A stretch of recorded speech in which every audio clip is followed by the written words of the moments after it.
Itu kan sering banget kita dengar. Jadi katarak itu apa sih? Katarak itu sebenarnya adalah kekeruhan dari lensa mata itu yang paling sering disebabkan oleh faktor usia atau degenerasi. Nah, asal kata katarak itu dari bahasa Yunani, katarakta, itu artinya air terjun. Kenapa dibilang air terjun?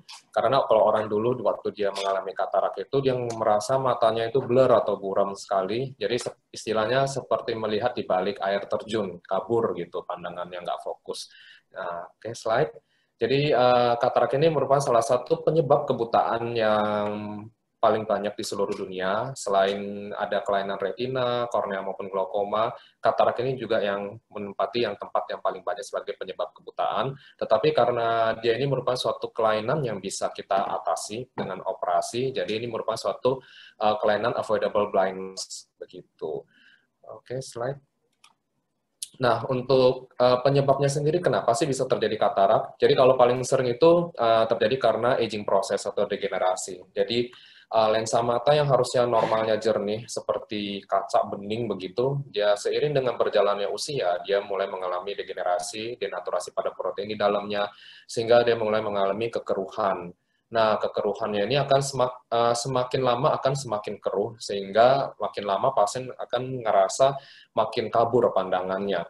Nah, selain usia, biasanya ada penyebab lain dari katarak sendiri, yaitu misalnya trauma pada mata, kebentur misalnya pada waktu main atau misalnya waktu bekerja pada orang-orang muda, itu juga akan menyebabkan katarak yang kita sebut katarak traumatik.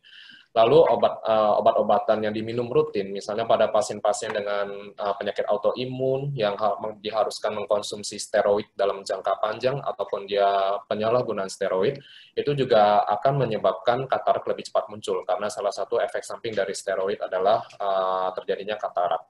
Lalu pasien-pasien dengan miopia tinggi atau minus tinggi itu juga biasanya lebih cepat muncul katarak dibandingkan dengan orang-orang yang normal. Lalu ada pasien-pasien yang dari bayi atau anak-anak, misalnya bayi baru lahir, ketika dia mulai lahir itu lalu tiba-tiba ada katarak, itu kita sebut katarak kongenital. Nah, penyebab dari katarak kongenital ini juga macam-macam. Paling banyak itu idiopatik atau tidak diketahui penyebabnya. Lalu yang kedua tersering itu karena infeksi dari waktu dia masih di dalam janin. Contohnya infeksi rubella itu biasanya paketnya dia ada katarak kongenitalnya juga. Kemudian slide. Oke, kita lihat dulu di sini anatominya mata, strukturnya. Lensa mata itu letaknya di mana sih? Nah, lensa itu letaknya itu dia di belakang pupil. Kalau kita lihat di sini di tengah itu ada manik mata atau pupil. Di belakangnya itu ada struktur yang disebut lensa. Jadi kalau kita lihat di sini bola mata, di belakangnya ini ada lensa yang menggantung di tengah-tengah. Fungsinya apa? Fungsinya itu dia untuk meneruskan cahaya dari kornea untuk sampai di retina. Jadi bayangan yaitu harus jatuh tepat di retina dengan bantuan si kornea yang di depan yang bening itu dan lensa yang di belakangnya. Nah, selain itu, kalau misalnya kita ngeliat deket nih, bayangannya itu biasanya akan jatuh sedikit di belakang retina. Salah satu fungsi dari lensa itu adalah dia berakomodasi supaya ngatur fokus, supaya bayangannya jatuh pas di retina. Jadi otak kita itu bisa menerima impulsnya dan kita bisa menerima kesan kalau kita ngeliat dengan jelas gitu. Oke, slide. Kita bisa lihat analoginya di sini kalau mata itu kayak kamera. Jadi kalau di kamera itu ada lensa, nah mata kita juga ada lensa yang fungsinya sama buat nerusin cahaya dan mengatur fokus untuk bayangannya supaya jatuh tepat di retina. Jadi kita bisa melihat dengan jelas. Slide. Nah, di sini ada video singkat tentang proses katarak sendiri. Jadi kalau lensa mata di belakang itu harusnya dia jernih.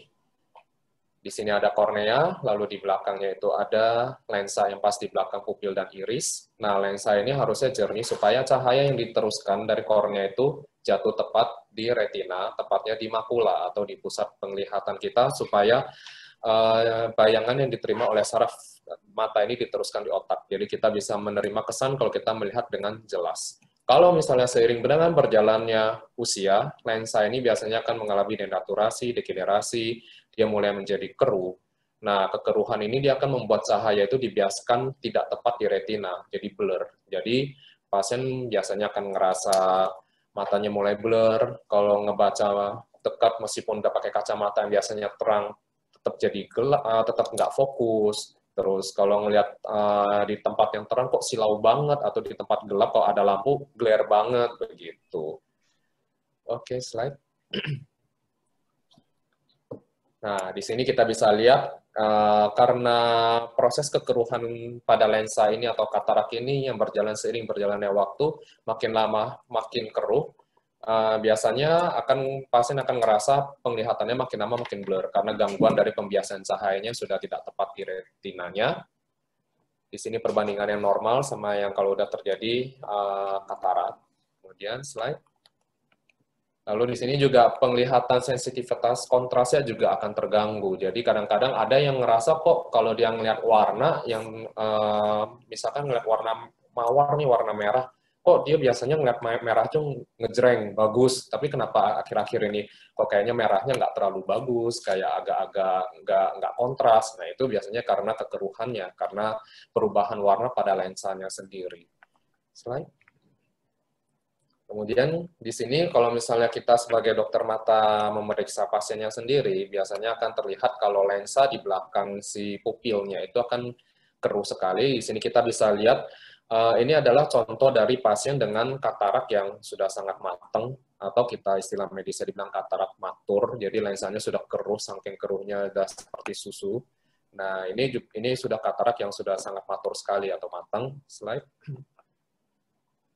Kemudian ini adalah contoh-contoh dari beberapa jenis katarak. Jadi lensa itu kan sebenarnya analoginya kalau kita bilang itu mirip kayak biji mangga gitu bentuknya.